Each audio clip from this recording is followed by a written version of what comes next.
PSL India limited से जुड़ी हर एक ताज़ा अपडेट पाने के लिए सब्सक्राइब करें हमारे चैनल को और साथ के साथ हमारी बेल आइकन का बटन दबाएं ताकि हमारे द्वारा बनाई गई हर एक लेटेस्ट अपडेट पहुंचे सबसे पहले आपके पास।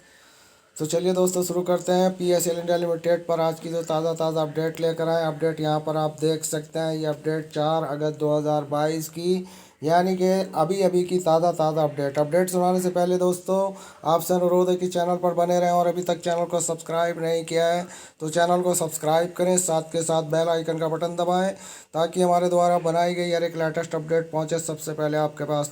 तो चलिए दोस्तों शुरू करते हैं। Pulse scam. सरकार के आंकड़ों के अनुसार लोढ़ा कमेटी के पास अब तक pulse agro corporation limited, pulse और उसकी सहयोगी कंपनियों में निवेश करने वाले 1.5 करोड़ निवेशकों के रिफंड क्लेम आ चुके हैं।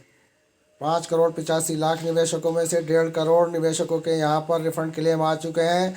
जस्टिक RM लोढ़ा कमेटी ने PSL इंडिया लिमिटेड की अचल संपत्ति को बेचकर अब तक 878.20 करोड़ रुपया जुटाया। इस पैसे में से 60,000 करोड़ रुपए को पौजी स्कीम केस के पीड़ित निवेशकों को पैसा लौटाया जाना है, जिससे ठगी के कंपनी पर आरोप लगे थे।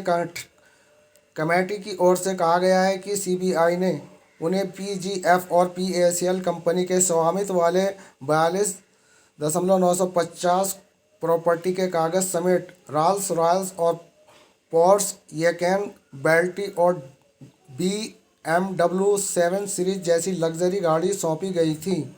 बता दें कि सरकार के आंकड़ों के अनुसार लोढ़ा कमेटी के पास अब तक pulse agro corporation limited, pulse और उसकी सहयोगी कंपनियों में निवेश करने वाले 1.5 करोड़ निवेशकों के रिफंड क्लेम आ चुके हैं। निवेशकों को पैसा लौटाने के लिए 2016 में बनाई गई थी कमेटी।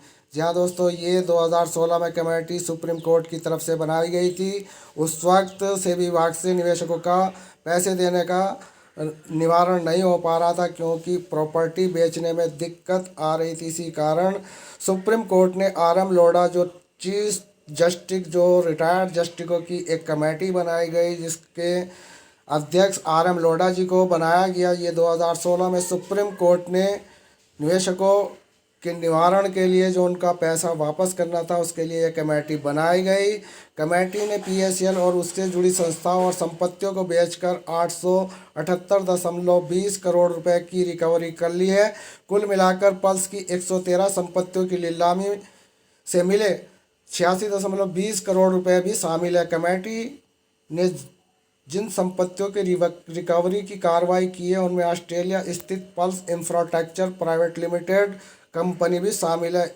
इसमें कंपनी ने 369.20 करोड़ रुपए की रिकवरी की और ऑस्ट्रेलिया में कार्रवाई के लिए सेबी की ओर से वहां के वेलफेयर कोर्ट में क्लेम दाखिल किया गया था। वहां से मंजूरी मिलने के बाद रिकवरी कार्रवाई का अंजाम दिया गया।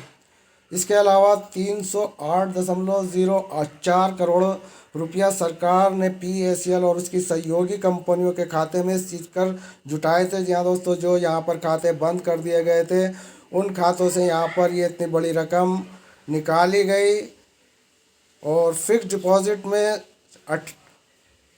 98.46 करोड़ रुपया हासिल किए। कंपनी के 75 लग्जरी वाहनों को बेचकर 15.62 करोड़ रुपए हासिल किए गए। वहीं कंपनी के संपत्ति से जुड़े 6 दस्तावेज़ों में से 69 लाख रुपए हासिल किए गए हैं।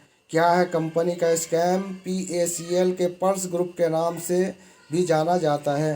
कंपनी में आम लोगों से खेती और रियल एस्टेट जैसे कारोबारों के आधार पर लगभग 60,000 करोड़ रुपए जुटाए गए थे। कंपनी ने यह निवेश 18 वर्षों के दौरान गैर कानूनी तरीके से हासिल किया था।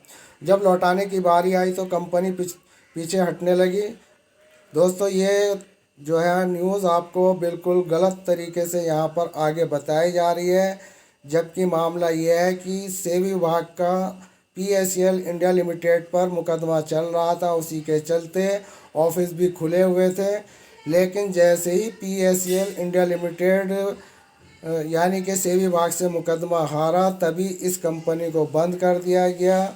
लेकिन यहाँ पर बताया गया है कि निवेशकों के पैसे देने से पीछे हट गई थी। तो दोस्तों ये भ्रामक न्यूज़ जो यहाँ पर दी गई है, इस भ्रामक न्यूज़ के बारे में हम आपको बताना चाहते हैं कि निवेशकों को मैं सही तरीके से बताना चाहता हूँ कि कंपनी 1978 से इंडिया लिमिटेड जो भारत सरकार द्वारा से रजिस्टर्ड किया गया था, जो 40 वर्षों से भारत सरकार के अधीन चल रही थी, उस कंपनी को सेबी विभाग ने जो है मुकदमा डाल दिया गया था, क्योंकि गाइडलाइन से ज़्यादा कुछ ऐसे इन्होंने काम किए थे जिनको लेकर सेबी विभाग का इनसे 36 का आंकड़ा चल रहा था। और उस के चलते सेबी विभाग कई बार मुकदमा हार भी चुका था, लेकिन लास्ट मुकदमा जो लड़ा गया उस मुकदमे में सेबी विभाग जीत गया और पीएसएल इंडिया लिमिटेड हार गई, और तभी इसको धराशायी कर दिया गया।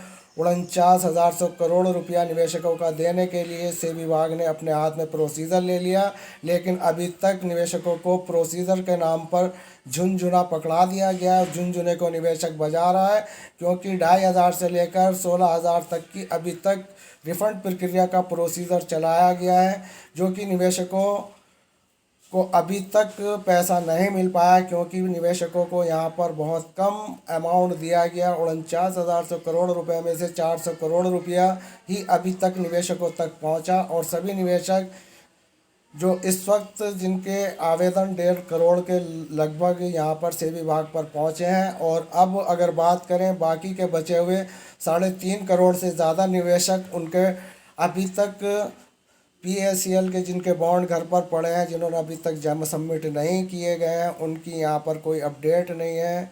तो दोस्तों यहाँ पर जो इस वक्त प्रोसीजर चल रहा है बहुत लेट लतीफ़ी से चल रहा है। यही वजह है कि पीएसएल इंडिया लिमिटेड के निवेशक धरने प्रदर्शन कर रहे हैं, पुरजोर कोशिश कर रहे हैं कि निवेशकों का पैसा जल्द से जल्द मिल सके, क्योंकि यहाँ पर 1 दशक होने को जा रहा है और प्रोसीजर के नाम पर सेबी विभाग टहला रहा है। तो दोस्तों ये थी आज पीएसएल इंडिया लिमिटेड से जुड़ी एक ताज़ा अपडेट पसंद आए तो चैनल को सब्सक्राइब, वीडियो को दोस्तों में शेयर करें। धन्यवाद। जय हिंद, जय भारत, साइन दोस्तों।